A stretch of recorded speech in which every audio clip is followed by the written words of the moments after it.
Everyone, আমেরিকার Los Angeles থেকে আমি অলিভিয়া। আমার আরও একটি নতুন ব্লগে আপনাদের সকলকে ওয়েলকাম। আজ আরও একটি নতুন ব্লগ নিয়ে চলে এসেছি আপনাদের সাথে শেয়ার করতে। সারা দিন পরে অবশেষে এই হোটেলে এসে পৌঁছালাম। আগের দিন আপনাদের সাথে একটি ব্লগ শেয়ার করেছিলাম, আর আজকে এখান থেকেই ব্লগটা শুরু করলাম। এই যে দেখুন, আমরা প্রচণ্ড টায়ার্ড।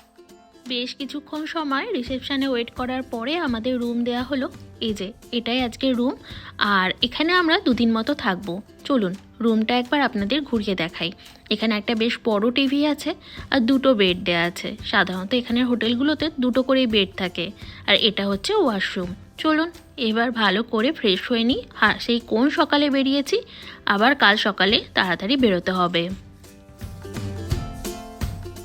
ভেবেছিলাম সকাল 9টা নাগাদ বেরোবো, কিন্তু সকাল থেকে এত বৃষ্টি ছিল যে আমরা একটু ওয়েট করে গেলাম। বৃষ্টিটা থামার পরে আমরা বেরোলাম। আর এখন ওয়েদারটা বেশ মেঘলা, আর আকাশটা দেখে নিশ্চয়ই বুঝতে পারছেন যে একটু আগেই বৃষ্টি হয়ে গিয়েছে, আর হয়তো বৃষ্টি হতেও পারে। কারণ আমরা যখন এই জায়গাটায় আসার প্ল্যান করেছিলাম, প্রায় 80% বৃষ্টি হওয়ার চান্স ছিল। তাই মনটা খুব খারাপ ছিল যে এত সুন্দর জায়গা যদি বৃষ্টিতে দেখতে হয় তাহলে কি করে হয় বলুন। এই যে এই ভিউটা দেখছেন, এটা জানেন তো ওই উইন্ডোজ এক্সপির যে ওয়ালপেপারটা ছিল ওইটাই। ভেবেছিলাম যে এইখানটা একটু দাঁড়িয়ে ছবি তুলবো, কিন্তু গাড়ি পার্কিংয়ের জায়গাটাই খুঁজে পেলাম না, তাই আর দাঁড়াতে পারলাম না। তাই এই গাড়িতে যেতে যেতেই দেখে নিলাম। চলুন এরপর যে জায়গাটায় যাব সেই জায়গাটার নাম হচ্ছে নাপা ভ্যালি। ওই নাপা ভ্যালি হচ্ছে ওয়াইনের জন্য বিখ্যাত। মানে ওখানে অনেক ফ্যাক্টরি আছে ওয়াইন তৈরি করার, সেটাই দেখব। আর এই যে ধারে এই যে ভ্যালিগুলো দেখছেন, এখানে সারি সারি আঙুরের ক্ষেত, জানেন তো। তবে এই এখন শীতকাল বলে আঙুর গাছের পাতাগুলো ঝরে গিয়েছে। তবে এই ভ্যালিগুলো এতটাই গ্রিন যে কি অসাধারণ লাগছে সেটা সত্যি ভাষায় প্রকাশ করা যাবে না। আর দূরের পাহাড়টা দেখছেন, এই মেঘলা ওয়েদারে ওই ভিউটা কিন্তু অসাধারণ লাগছে। এই দেখুন আঙুরের ক্ষেত বলছিলাম, এগুলোই হচ্ছে সেই ক্ষেত। দুধারে সারি সারি আঙুরের ক্ষেত। আমাদের দেশে যেমন ধান জমি দেখি, এখানে খালি রাশি রাশি আঙুরের ক্ষেত। দেখুন রামধনুটা এই দিক থেকে ওই দিক পুরো সার্কেলটাই বোঝা যাচ্ছে।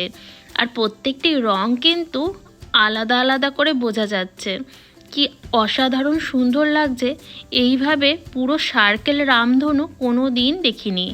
আর এখানে দেখুন, কখনো মেঘ, কখনো পরিষ্কার আকাশ, কখনো কখনো তো অল্প স্বল্প মেঘ করে বৃষ্টিও এসে যাচ্ছে। আর এখানে দেখুন রামধনু আবার দেখতে পেলাম।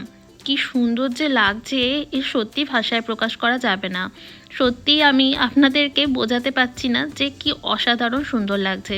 ওইদিকের পাহাড়টা দেখেছেন কি সুন্দর লাগছে না? আবার দেখুন ক্লিয়ার হয়ে গিয়েছে। এক এক সময় এক এক রকম সুন্দর দেখছি।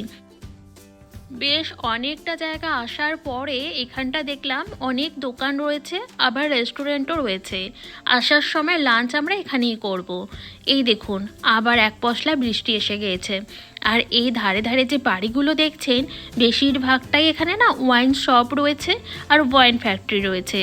যদি সময় হয় তাহলে কোনো একটা ওয়াইন ফ্যাক্টরি ভিজিট করব, তবে জানি না সময়ের মধ্যে হবে কিনা।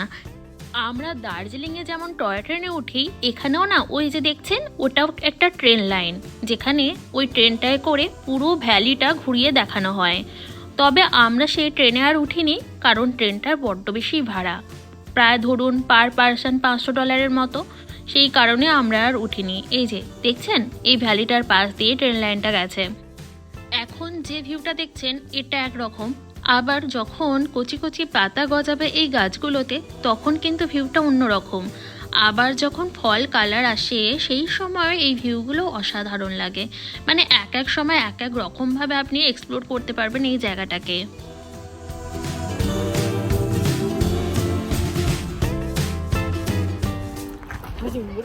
এইদিকে তাকাও সবাই একটু।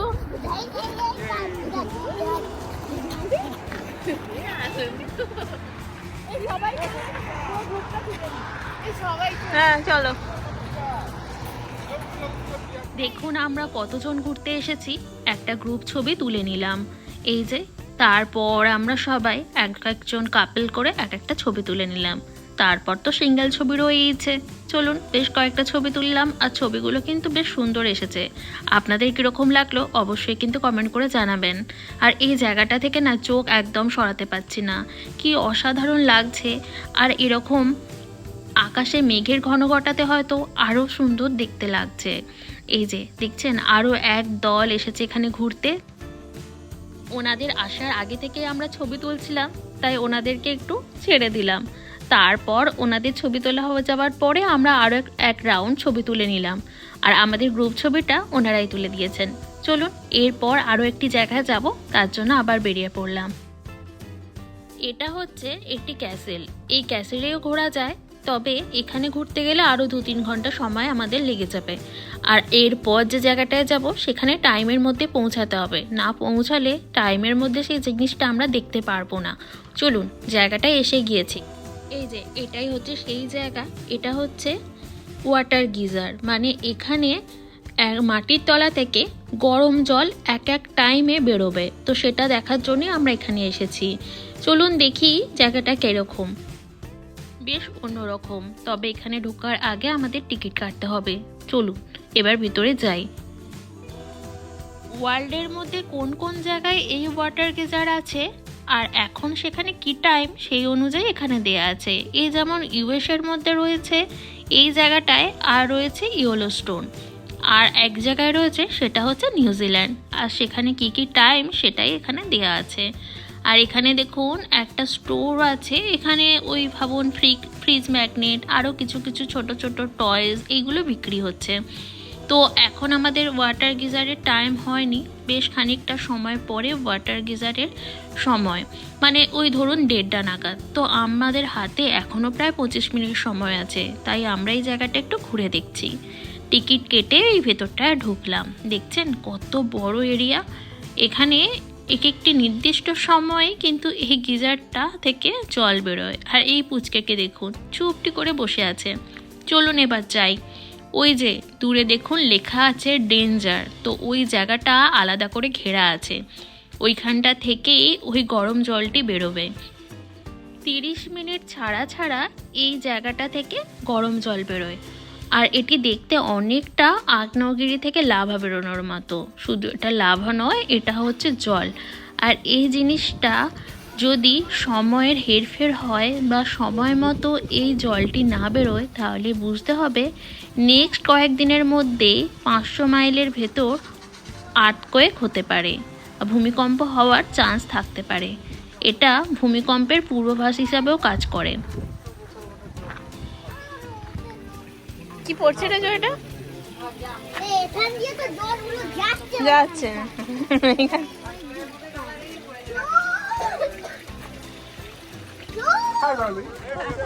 এই শুরু হয়ে গেছে। এই যে দেখুন শুরু হয়ে গিয়েছে। একটা টাইমে হঠাৎ করে এরকম ভাবে বেরোতে শুরু করলো জল। আর এই জলটার কত টেম্পারেচার জানেন? 275 ফারেনহাইট।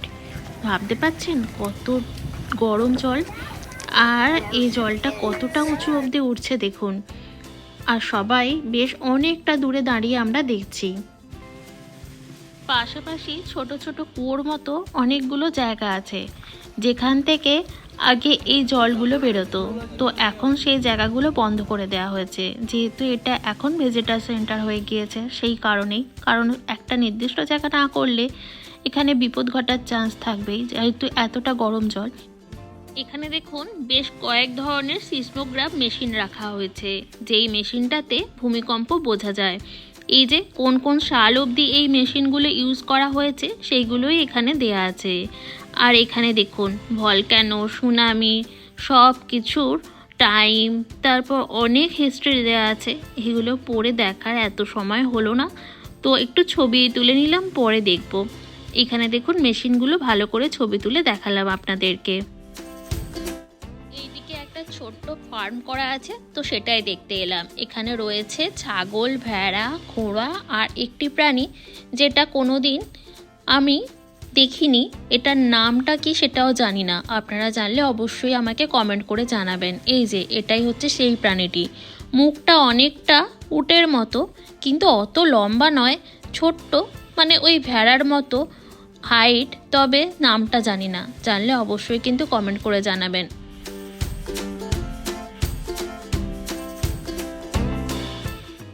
এখানে বেশ খানিকটা সময় কাটালাম, অনেকটা সময় গড়িয়ে গেছে, এখন লাঞ্চের সময় হয়ে গেছে। সেই কোন সকালে খেয়ে বেরিয়েছি, আর এখন খুব খিদে পাচ্ছে, তাই ভাবলাম যে এবার লাঞ্চটা করতেই হবে। আপনাদের বললাম যেখানটা থেকে আমরা লাঞ্চ করব, তো এখন সেখানেই যাচ্ছি। এই জায়গাটায় দেখুন এখন মেঘ কেটে গেছে, আর মেঘ কেটে গেছে বলে দারুণ দেখতে লাগছে। তবে ভেবেছিলাম বেশ বৃষ্টি পাবো হয়তো, তবে ভগবানের দয়ায় আজকের মতো আর বৃষ্টিটা নেই। আর বৃষ্টি সেই সকালেই হয়েছিল যা হওয়ার। চলুন এবার তাহলে আমরা ওই জায়গাটায় যাই, কি একটা বেশ ভারী লাঞ্চ করতে হবে। এই যে এখানে আমরা চলে এসেছি, গাড়িটা এখানে পার্ক করলাম। চলুন এবার কোন দোকানে লাঞ্চ করব সেটাই আমরা দেখছি।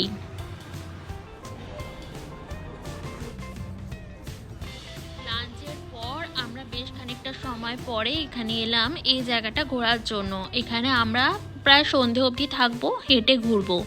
গাড়ি পার্ক করে রেখেছি একই জায়গায়, এবার আমরা এই জায়গাটা পুরোটাই আমরা সবাই মিলে হেঁটে ঘুরবো। জায়গাটা খুবই সুন্দর, আর ঘোরার মতো সেরকম আর কিছু নেই। এই জায়গাটা ঘুরেই আমরা হোটেলে পৌঁছে যাব।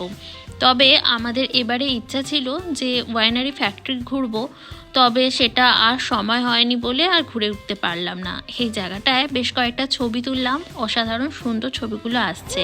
আর এখানে এই বাসটি দেখুন, এই বাসটায় করেও ঘোরা যায়। আর ক্রিসমাসের জন্য কি সুন্দর করে সাজিয়েছে দেখেছেন, যদিও ক্রিসমাস হয়ে গেছে তাও বাসটায় খুব সুন্দর সাজিয়েছে। চলুন এবার এখানে ঘুরি, আর একটা ওয়াইন শপ দেখে আমরা ঢুকে পড়লাম।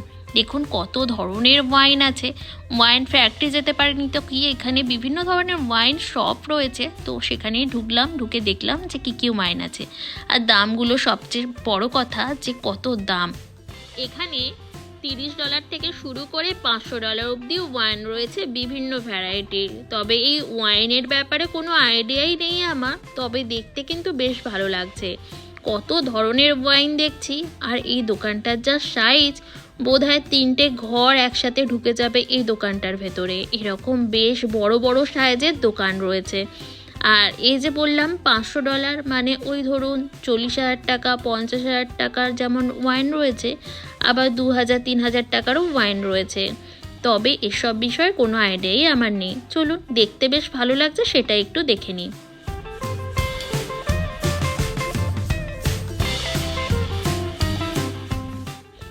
এই ওয়াইন শপ থেকে বেরিয়ে এলাম এই পার্কটাতে।